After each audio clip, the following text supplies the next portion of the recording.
Good morning guys. तो चलिए start करते हैं आज की यानी कि 10 सितंबर के इंपॉर्टेंट करंट अफेयर्स को। देखिए पहला प्रश्न आपका क्या है कि अभी हाल ही में किस देश ने विश्व का सबसे बड़ा कार्बन डाइऑक्साइड कैप्चरिंग प्लांट शुरू किया है? तो आंसर होगा आइसलैंड ने।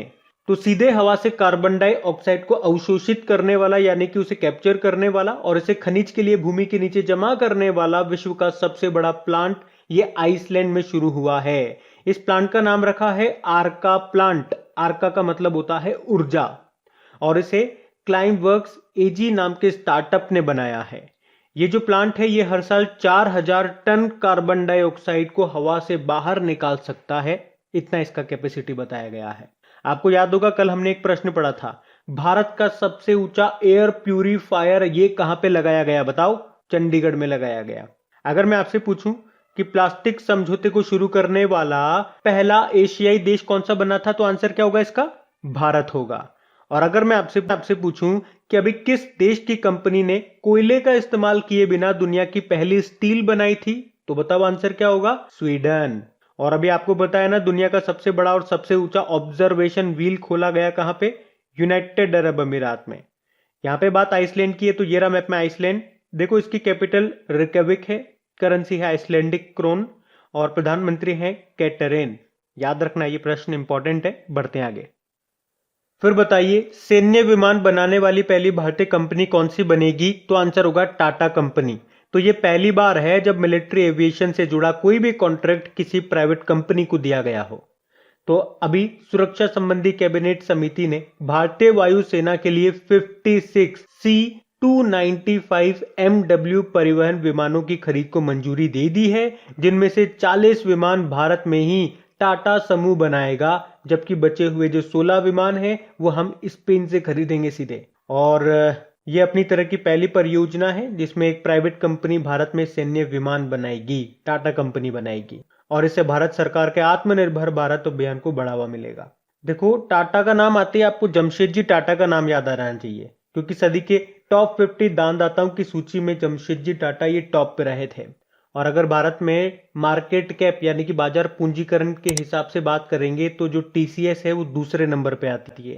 पहले नंबर पे रिलायंस इंडस्ट्रीज, दूसरे नंबर पे टीसीएस, तीसरे नंबर पे एचडीएफसी और चौथे नंबर पे, चलो बताओ चौथे नंबर पे कौन सी कंपनी आती है? बढ़ते आगे।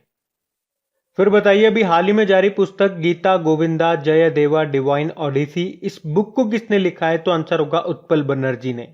हमारे जो केंद्रीय संस्कृति मंत्री है ना, कौन? जी किशन रेड्डी। अभी उन्होंने इस बुक को रिलीज किया है। इसको लिखा किसने है? डॉक्टर उत्पल के बनर्जी ने लिखा है। यहाँ पे मैं आपको बता दूं, जी किशन रेड्डी जी ने बुजुर्गों की बात देश के साथ नाम से कार्यक्रम को शुरू किया है, जिसका उद्देश्य है युवाओं और बुजुर्गों के बीच में बातचीत को बढ़ावा देना। बाकी देखो बुक की बात है तो वीर सांध्वी का नाम आपको याद होगा, अ रूड लाइफ नाम की बुक को लिखा था। बिमल जालान ने द इंडिया स्टोरी नाम की बुक लिखी थी और Amartya Sen home in the world नाम की बुक लिखी थी। तो ये भी ध्यान रखना।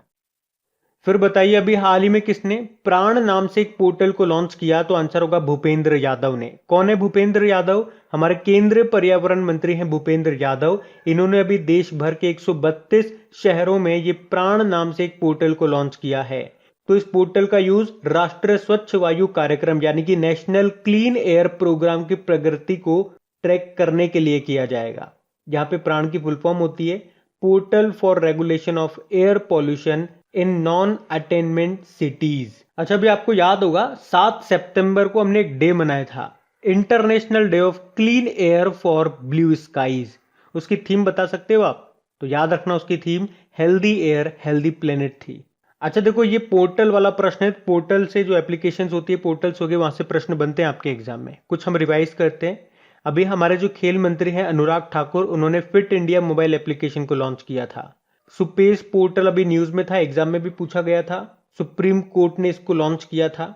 अगर आपसे पूछा जाए समृद्ध पोर्टल को किसने लॉन्च किया था? इलेक्ट्रॉनिक्स एंड आईटी मिनिस्ट्री ने, स्टार्टअप्स के लिए था ये पोर्टल। ई श्रम पोर्टल श्रम मंत्रालय ने इसको लॉन्च किया था असंगठित श्रमिकों के लिए। आदि प्रशिक्षण पोर्टल की बात करेंगे तो आदिवासियों को प्रशिक्षण देने के लिए इसको लॉन्च था जनजातीय मंत्रालय ने। माई जीओवी मेरी सरकार पोर्टल, इसको उत्तर प्रदेश ने लॉन्च किया था। और ई सांता पोर्टल के बारे में आपने सुना होगा, तो जो एक्वा फार्मर्स हो गए और जो खरीदार हो गए उनको आपस में जोड़ने के लिए एक प्लेटफॉर्म पर लाने के लिए इसको लॉन्च किया गया था। सेज पोर्टल ये था बुजुर्गों के लिए। इसको किसने लॉन्च किया था? Social justice and empowerment ministry ने। इसी मिनिस्ट्री ने तपस पहल भी शुरू की थी। अभी LIC ने एजेंटों के लिए आनंद नाम से एक मोबाइल एप्लीकेशन लॉन्च किया था। जम्मू कश्मीर ने अभी प्रूफ एप्लीकेशन को लॉन्च किया था। तो ये भी आप कुछ पोर्टल्स हैं जो अभी न्यूज में थे, इनको ध्यान रखना। बढ़ते हैं आगे। अच्छा बताइए, अभी हाल ही में एडोब इंडिया ने किसे अपना उपाध्यक्ष बनाया है? तो आंसर होगा प्रतिभा महापात्रा को।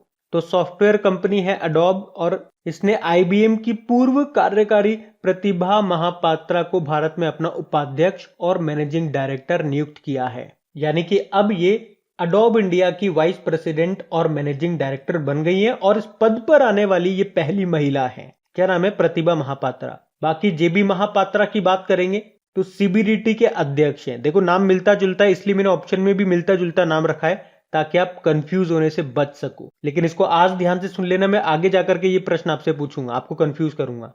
तो JB महापात्रा CBDT के अध्यक्ष है और एडोब इंडिया की वाइस प्रेसिडेंट और मैनेजिंग डायरेक्टर ये प्रतिभा महापात्रा है। धृति बनर्जी की बात करेंगे, जूलॉजिकल सर्वे ऑफ इंडिया की ये पहली महिला अध्यक्ष बनी थी। और अभय कुमार सिंह की बात करेंगे तो सहकारिता मंत्रालय में संयुक्त सचिव बने हैं। एडोब की बात करें, हमने कहा American multinational computer software company है ये, जिसका हेडक्वार्टर कैलिफोर्निया USA में है। इसके CEO भी भारतीय मूल के हैं, उनका नाम है शांतनु नारायण। ध्यान रखना ये। बढ़ते आगे। अच्छा बताइए, अभी हाल ही में उत्तराखंड की जो राज्यपाल है उन्होंने इस्तीफा दे दिया। आपको बताना है उनका नाम क्या है। तो आंसर होगा बेबी रानी मौर्य। तो उत्तराखंड की अभी तक ये राज्यपाल थी बेबी रानी मौर्य और अभी इन्होंने इनका कार्यकाल समाप्त होने से पहले ही 2 साल पहले ही अभी 8 सितंबर को इन्होंने इस्तीफा दे दिया अपने पद से। और इन्होंने अपना इस्तीफा किसे सौंपा होगा बताओ? राष्ट्रपति को, राष्ट्रपति रामनाथ कोविंद जी को। अच्छा, अभी मणिपुर के नए गवर्नर बने थे, उनका नाम क्या है? L गणेशन है। वैसे आपको पता है अभी तक एक साथ तो 8 राज्यों के नए गवर्नर बने थे और उसके बाद अभी मणिपुर के बने थे, तो आप कह सकते हो 9 राज्यों के नए गवर्नर बने हैं। 9 के 9 आपको याद होने चाहिए आपके एग्जाम पॉइंट ऑफ व्यू से। तो आपने मणिपुर का तो बता दिया। बाकी थावर चंद गहलोत कर्नाटक के बने थे। राजेंद्र विश्वनाथ अर्लेकर ये हिमाचल प्रदेश के बने थे। हिमाचल प्रदेश के पहले थे बंडारू दत्तात्रेय, वो हरियाणा में चले गए। हरियाणा के कौन थे? सत्यदेव नारायण आर्य, वो कहाँ पे चले गए? त्रिपुरा में चले गए। त्रिपुरा के कौन थे? रमेश बेस, वो कहाँ चले गए? झारखंड चले गए। बाकी मध्य प्रदेश के मंगूबाई छगनबाई पटेल बने। मिजोरम के हरिबाबू कंभमपति थे, जो मिजोरम के थे ना पहले वाले, कौन? श्री धरन पिल्लई, वो गोवा में चले गए। तो ये अभी तक 9 राज्यों के जो गवर्नर हैं ये नाम आपको याद रखने हैं। अब उत्तराखंड के तो इस्तीफा दे चुके हैं, अब उत्तराखंड में नए बनेंगे, कौन बनेंगे देखेंगे जल्दी। और अभी बात करते हैं उत्तराखंड की। तो ये रहा मैप में उत्तराखंड। देखो उत्तराखंड की 2 कैपिटल आपको मिलेगी। जो इसकी विंटर कैपिटल है वो देहरादून है, समर कैपिटल इसकी गैरसैंण है। मुख्यमंत्री भी नए बने थे अभी, क्या नाम है उनका? पुष्कर सिंह धामी है। नए चीफ जस्टिस बने थे, उनका नाम है राघवेंद्र सिंह चौहान। देखो एक मंदिर यहां से अभी न्यूज में था, उसका नाम है नारायण कोटि मंदिर। ध्यान रखना, पूछा जाएगा कहां पर है, तो उत्तराखंड में है। क्यों न्यूज में था? क्योंकि अभी इसको धरोहर गोद ले अडॉप्ट अ हेरिटेज परियोजना में शामिल किया गया था। बताओ भारत का सबसे अधिक ऊंचाई वाला हर्बल गार्डन का उद्घाटन कहां पे हुआ? तो आंसर होगा उत्तराखंड में। और उत्तर भारत का पहला ऑर्किड संरक्षण केंद्र कहां पे खोला गया? उत्तराखंड के चमोली जिले में। आपसे पूछा जाएगा भूकंप अलर्ट एप्लीकेशन को लॉन्च करने वाला पहला राज्य कौन सा बना? तो आंसर होगा उत्तराखंड। इस एप्लीकेशन को IIT रुड़की की मदद से बनाया गया। और अगर आपसे पूछा जाए भारत का पहला फॉरेस्ट हीलिंग सेंटर कहां पे स्थापित किया गया? रानीखेत में। रानीखेत से आपको कुछ याद आता है क्या? एक एक्सरसाइज हुई थी भारत और उज्बेकिस्तान के बीच में इसी साल, डस्ट लेक 2 रानीखेत में हुई थी। अभी उत्तराखंड ने बेरोजगार युवाओं के लिए होप पोर्टल लॉन्च किया था। घरों की पहचान चेलिका नाम योजना शुरू की थी। मुख्यमंत्री महालक्ष्मी योजना शुरू की थी। वात्सल्य योजना शुरू की थी। अच्छा, फूल देई त्योहार याद रखना, ये उत्तराखंड का है। एक भितौली उत्सव भी होता है, ये भी उत्तराखंड का है। एक हरेला उत्सव भी याद रखो, ये भी आपका है उत्तराखंड का। अभी आपसे पूछा जाए भारत का पहला क्रिप्टोगेमिक गार्डन कहां पे स्थापित किया गया? देहरादून में। और उत्तराखंड में एक दिन की मुख्यमंत्री बनी थी, क्या नाम है? सृष्टि गोस्वामी नाम है। भारत का पहला मॉस्क गार्डन ये कहां पे विकसित किया गया? उत्तराखंड के नैनीताल जिले में। उसी तरह से भारत का पहला पॉलिनेटर पार्क कहाँ पे बना? उत्तराखंड में बना। भारत का पहला लाइकेन पार्क कहाँ पे बना? उत्तराखंड में। उत्तराखंड के पिथौरागढ़ के मुनस्यारी में बना। देखो यहीं पे आपको दो टाइगर रिजर्व मिलेंगे, राजाजी टाइगर रिजर्व और जिम कॉर्बेट टाइगर रिजर्व। ये जो जिम कॉर्बेट नेशनल पार्क है ये भारत का सबसे पुराना नेशनल पार्क है, जिसको पहले हेली नेशनल पार्क के नाम से जाना जाता था। तो ये सारे पॉइंट ध्यान रखना। बढ़ते आगे। फिर बताइए, हाल ही में बीपीसीएल के नए अध्यक्ष यानी कि सीएमडी के रूप में किसे नियुक्त किया गया? तो आंसर होगा अरुण कुमार सिंह को। तो अभी अरुण कुमार सिंह ये बीपीसीएल यानी कि भारत पेट्रोलियम कॉर्पोरेशन लिमिटेड के सीएमडी बन गए हैं। बाकी हितेंद्र दवे एचएसबीसी इंडिया के नए सीईओ बने थे। प्रदीप चंद्रन नायर की बात करेंगे तो असम राइफल्स के 21वें महानिदेशक बने थे। असम राइफल्स का पूछा जाए आपसे हेडक्वार्टर कहां पर है तो शिलोंग में है। इसे ही पूर्वोत्तर का प्रहरी कहा जाता है। बीवी नागरत्न भी इंपॉर्टेंट नाम है। भारत की पहली महिला चीफ जस्टिस ऑफ इंडिया ये बन सकती है 2027 में। बाकी देखो बीपीसीएल यानी कि भारत पेट्रोलियम कॉर्पोरेशन लिमिटेड ये एक महारत्न कंपनी है। चलो आप तो ये बताओ, भारत में वर्तमान में कितनी महारत्न कंपनियां हैं, कितनी नवरत्न कंपनियां हैं और कितनी मिनी रत्न कंपनियां हैं? ये मैं आपको कई बार बता चुका हूं। कहां पे? जब भी हम एनटीपीसी की बात करते हैं। तो अभी आप बताओ। बाकी देखो इसका हेडक्वार्टर आपको मिलेगा मुंबई में और सीएमडी बन गए हैं अरुण कुमार सिंह। तो याद रखना महारत्न कंपनियां 10 हैं, नवरत्न 14 है और मिनी रत्न 74 है। पढ़ते आगे। फिर बताइए, अभी हाल ही में एनआईआरएफ रैंकिंग 2021 में ओवरऑल टॉप 10 में शीर्ष पे कौन है, टॉप पे कौन है? तो आंसर होगा आईआईटी मद्रास। तो अभी हमारे जो एजुकेशन मिनिस्टर हैं, शिक्षा मंत्री हैं धर्मेंद्र प्रधान, उन्होंने एनआईआरएफ यानी कि नेशनल इंस्टीट्यूशनल रैंकिंग जारी की है और उसमें ओवरऑल रैंकिंग में आईआईटी मद्रास टॉप पे रहा है। सेकंड पे आईआईएससी बेंगलुरु रहा और थर्ड पे आईआईटी बॉम्बे रहा। जबकि अगर कॉलेजों की कैटेगरी में बात करते हैं तो दिल्ली का मिरांडा हाउस टॉप पे है।